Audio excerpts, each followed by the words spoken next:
जिस दिन अपनी संख्या बढ़ा लेंगी और जिस दिन इस बात की चर्चा आप गांव में चालू कर देंगे कि उत्तर प्रदेश सरकार का एक मंत्री ओम प्रकाश राजभर सुहेलदेव भारतीय समाज पार्टी बना करके एक लड़ाई महिलाओं के पक्ष में लड़ने के लिए तैयार है कि इस देश में अगर नोटबंदी हो सकता है तो इस देश में अब दारू बंद होना चाहिए और दारू बंद करा करके उसके उत्पादन में जो पैसा लगता है उस पैसे का प्रयोग गांव के बच्चे और बच्चियों की पढ़ाई के लिए होना चाहिए।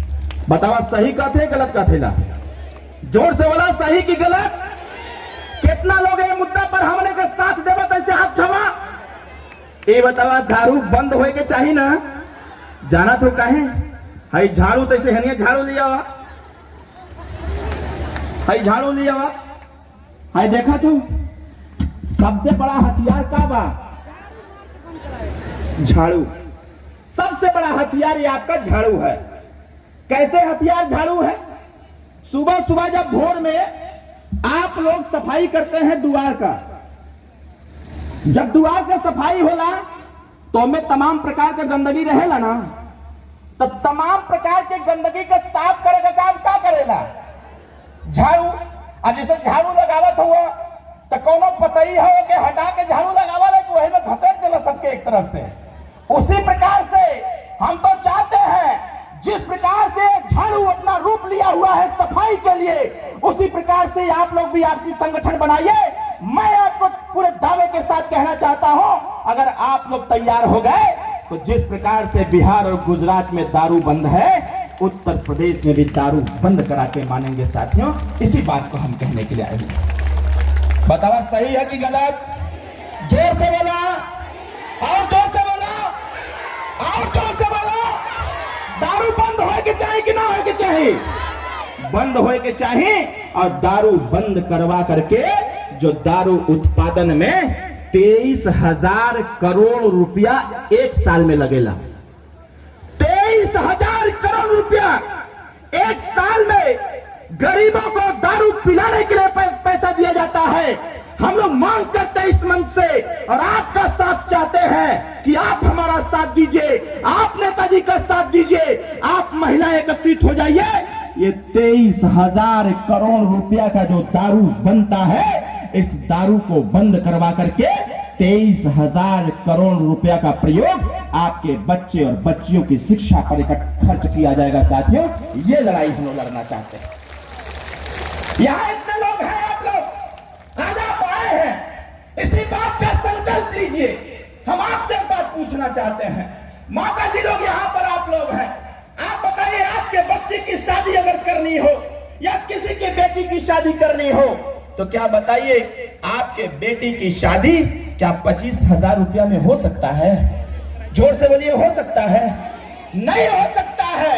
इसलिए हम चाहते हैं जब उत्तर प्रदेश से दारू बंद होगा तो उत्तर प्रदेश की कोई भी गरीब बेटी की शादी होगी तो नेताजी तय करने वाले हैं जिस दिन दारू बंद होगा, दारू बंद होने के बाद अब हर बेटी की शादी में 25,000 रुपया नहीं बल्कि 5 लाख रुपया देकर के गरीब की बेटी की शादी कराया जाएगा। बताओ सही है कि गलत? जोर से बोला सही कि गलत? आज साथियों, बच्चे और बच्चियों को पढ़ाने की क्यों आवश्यकता है? लोग कहते हैं कि गरीब तो पढ़ा लिखा नहीं होता है। अरे भाई, गरीब को पढ़ने का अवसर दो, क्योंकि वो तो खुद गरीब है। वो तो दिन रात मेहनत करता है अपने परिवार के पालन पोषण के लिए, उसके भोजन की चिंता करता है। तो गरीब के बच्चे और बच्चियों की शिक्षा की चिंता कौन करेगा?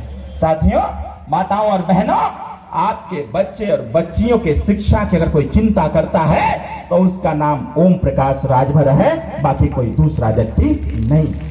आप बताओ, आज केहू के घर में लड़की पैदा हो जाता, हम आपके एक छोटा सा उदाहरण देते ला।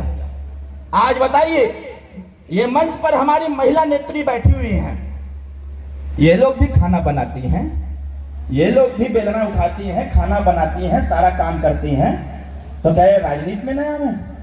आज जब ये राजनीति में आई है तो इस मंच का संचालन हमारी महिलाएं कर रही हैं।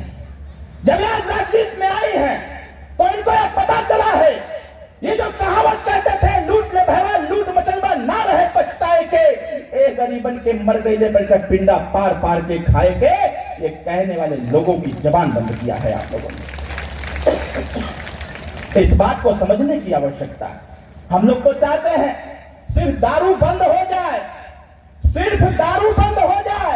मैं कह रहा हूं आपके घर में जो बेटी पैदा होती है तो परिवार का चेहरा बदल जाता है कि लड़की पैदा हो गई है, लेकिन उनको ये नहीं पता है ये लड़कियां जब परिवार में पैदा होती हैं, परिवार के साथ रहती हैं, जब तक अपने माँ बाप के पास रहती हैं तो ये बेटियां अपने माँ बाप अपने परिवार का सेवा जतन करती हैं और अपने परिवार का मान सम्मान बढ़ाती हैं। जब बच्चियों की शादी हो जाती है, जब बच्चियां अपने ससुराल जाती हैं, अगर बच्ची पढ़ी लिखी है तो पूरे जवार में चर्चा हो जाता है कि फलनवा की बहू बहुत पढ़ी लिखी है, उससे सीखने की आवश्यकता है। साथियों, हम लोग चाहते हैं इस मंच के माध्यम से, हम लोग स्वतः चाहते हैं इस बात को, ऐसा डेफिनेटली करेंगे हम लोग कि आने वाले समयों में किसी के घर में जब बेटी पैदा होगी तो अब कोई मुंह नहीं बिराएगा, बल्कि सरकार की तरफ से व्यवस्था बनाया जाएगा। जिसके घर में बच्ची पैदा होगी उसको 5 लाख रुपए का इंश्योरेंस उसी दिन करवा दिया जाएगा, ताकि बच्ची सुरक्षित रहे और आगे बढ़ने का काम करे। इसके साथ साथ यह भी व्यवस्था बनाएंगे, अब आपको चिंता करने की आवश्यकता नहीं होगी कि हमारी बिटिया कैसे पढ़ेगी, हमारी बिटिया की शादी विवाह कैसे होगी, हमारी बेटी को नौकरी कैसे प्राप्त होगा। मैं आपको बताना चाहता हूं, आज ये मंच इसीलिए लगाया गया है और आपको इसीलिए बुलाया गया है, किसी विरोधी के बहकावे में आने की आवश्यकता नहीं। बताओ, विरोधी का बात सुनाई, विरोधी जाके कह दे कि दारू ले लो, हमके वोट दे दो, तो बताओ दारू लेकर के वोट दिलाई, जोर से बोला, पैसा लेकर के वोट दिलाई। अगर साथियों दारू और मुर्गा और पैसा लेकर के आप सब लोगों ने वोट देने का काम किया तो आपके बच्ची का भविष्य चौपट हो सकता है।